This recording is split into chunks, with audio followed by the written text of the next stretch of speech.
Hey, hey, hey, hey!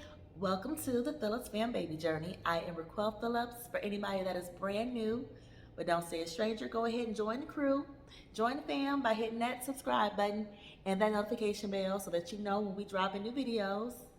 And while you're at it, go ahead and give this video a thumbs up because I'm going to be sharing some personal information today. And for that alone, I should be getting a thumbs up for being transparent.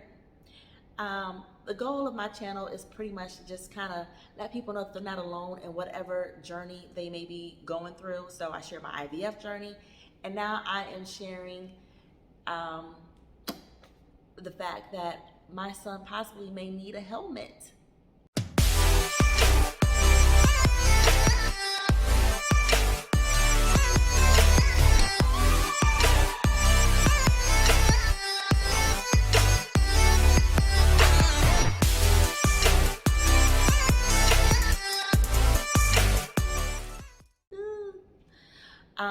We went to see his pediatrician at his 2-month appointment, and she said that she noticed some positional flattening on his head. So my son, Legend, likes to sleep on his side. I can put him on his back, and he can roll over to his side. And one of the reasons for that is because we bed share. Now listen, I don't need none of y'all negative Nancy's in my comment talking about the dangers of sleep sharing, because I'm gonna do it anyway, because that's my baby. And I feel as though it is what you're supposed to do, regardless of what they say.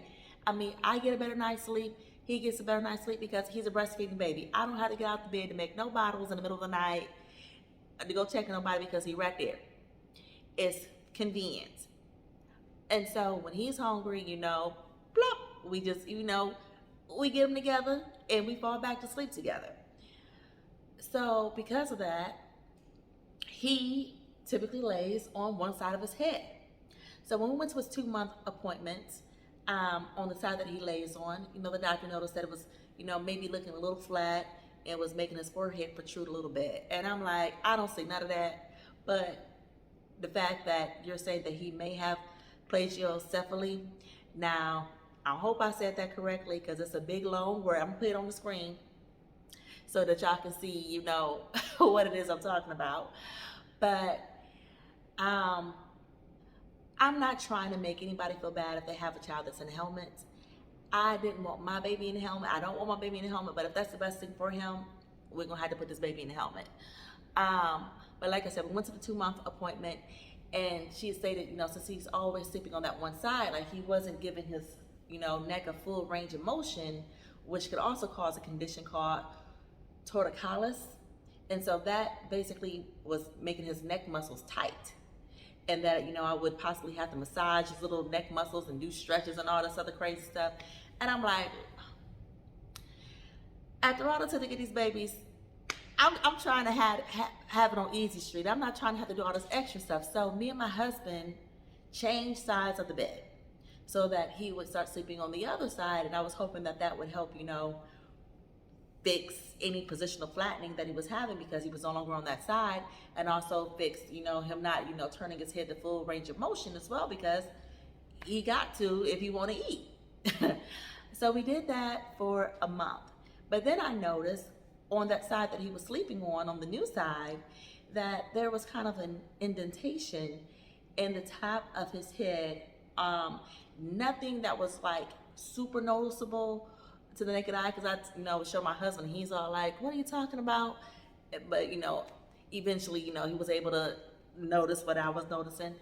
So when we went to our 4-month appointment for his shots with this pediatrician, she was like, yeah, the other side, pretty much, what she was seeing, the positional flattening had fixed itself. But then on the other side, we had the situation, and she suggested that we go to a cranial specialist. So today we're going to Cranial Technologies, and they're going to do a scan of his skull to see if he would benefit from wearing a helmet. Now, when she pitched this to me when he was 2 months old, it was the all hell nah. But once I started seeing, the indentations myself, it's like, okay, we possibly need to do this, because I don't want him to be a grown man with no funny shaped head because his mama didn't do what she needed to do. But at the 4-month appointment, she then gave me additional details on what it would require to have him in a helmet. So he would need to wear it 23 hours a day. And I would need to go to the doctors like once a week so they can make adjustments to the helmet. So now I'm like, Lord, who want to go to the doctors every week, and how comfortable is this helmet going to be for him to be in for 23 hours out of the day? But the sooner you start, the sooner they can get out of it.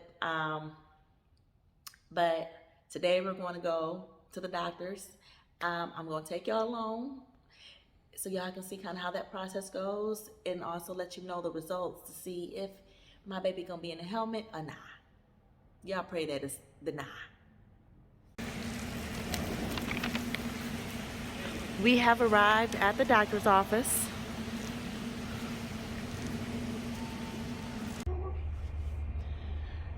So in the doctor's office, they kind of make you feel like, okay, maybe it's not that bad. They have this, you are not alone.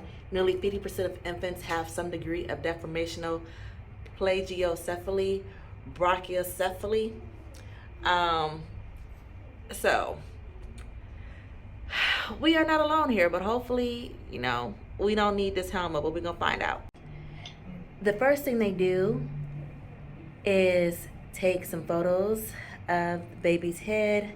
So they asked us to get Legend undressed here, but just so y'all can see what I'm talking about. So right here is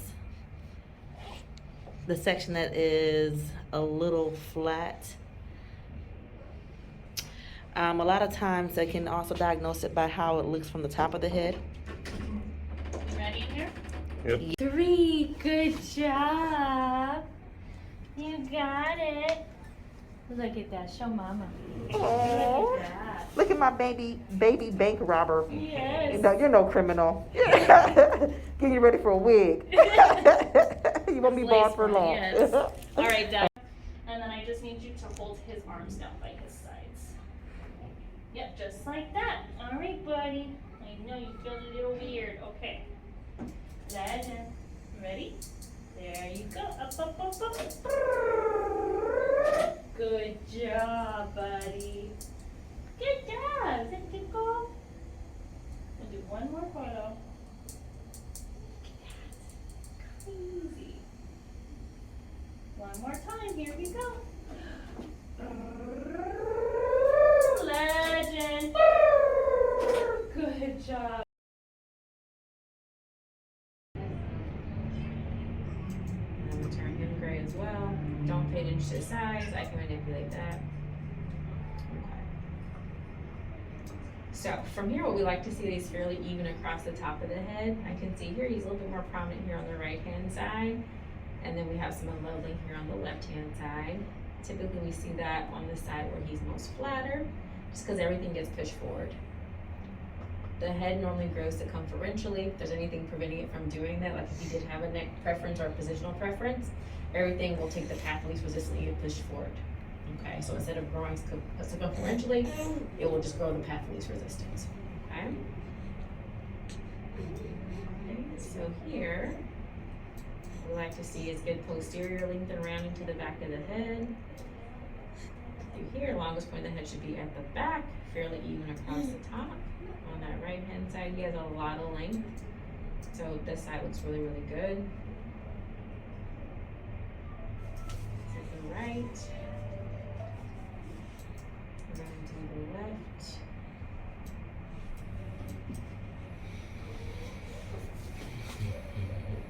So once again here, for his posterior length, he looks really, really good in that profile. Okay.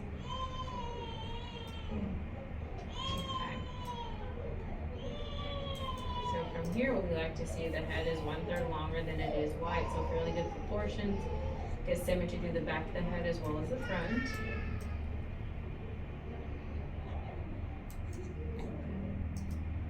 So here we can see proportion when he's a little bit long. And then from this view, It looks fairly symmetrical through the back. We can see that forehead involvement through here, more prominent here on the right hand side. And then we have some flattening that starts here on the left hand side. And this is probably what you're noticing when you look at him. Yeah. Like, I feel like if I wouldn't have repositioned him, like, he wouldn't even be here. Like, he wasn't even laying on this side until we repositioned. You know, it's no telling. As his head grows, sometimes two things just become more prominent. Okay. So here, there's a lot of parents find this view creepy. What we're looking for is just, once again, on that skull base, lower down, looking at symmetry, also looking at ear position as well. And you can see here, lower on that skull base.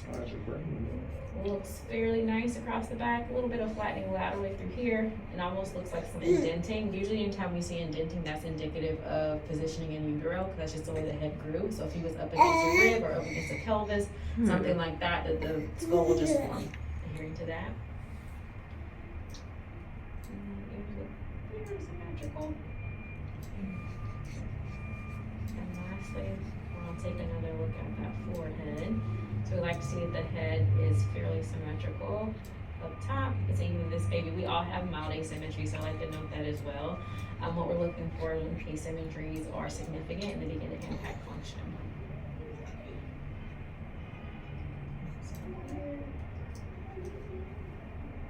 You can see here a little bit of flattening right through that left frontal side. But all in all, when I look at his head shape, he's a little bit longer. We do see some asymmetries. However, I don't think there's enough to say that it's out of that typical range. He definitely fits within that mild category, which no head shape is perfect. So we all have mild asymmetries. So I wouldn't recommend a band for him because there's nothing really we could do to change the head shape at this point, given his head shape is mild. Well, that's good news, sir. Congrats, Legend. Yeah. No helmet for you. Say yay. So that was great news that Legend does not need a helmet. No, shade to anybody whose baby's in a helmet. No, I just didn't want my baby in a helmet. So we are happy with that news. I'm gonna thank you for tuning in and the prayers y'all prayed for us because they worked. But don't forget to hit the subscribe button, hit the thumbs up, and I'm gonna see y'all back here again. I'm out.